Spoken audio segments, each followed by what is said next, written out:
রামিসার এই হত্যাকারী সর্বোচ্চ শাস্তি ইনশাল্লাহ আগামী 1 মাসের মধ্যে নিশ্চিত করবে এবং সেই সর্বোচ্চ শাস্তি হচ্ছে মৃত্যুদণ্ড।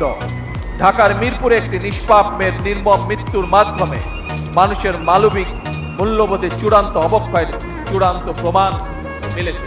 প্রিয় উপস্থিতিবৃন্দ, প্রিয় ভাই বোনরা, এ বিষয়ে একটি কথা আজকের এই অনুষ্ঠানে আমি পরিষ্কারভাবে আপনাদের সামনে তুলে ধরতে চাই।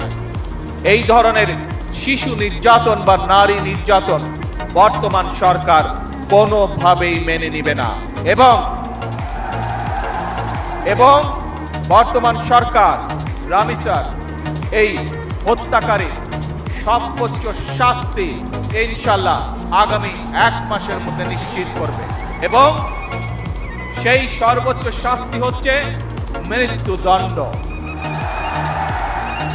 যাতে করে ভবিষ্যতে আর কোনো ব্যক্তি মানুষ এইভাবে শিশু বা নারী নির্যাতন করার সাহস না পায়।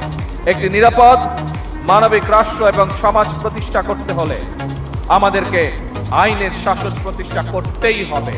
রাজনৈতিক সংস্কৃতির পরিবর্তন ঘটাতে হবে।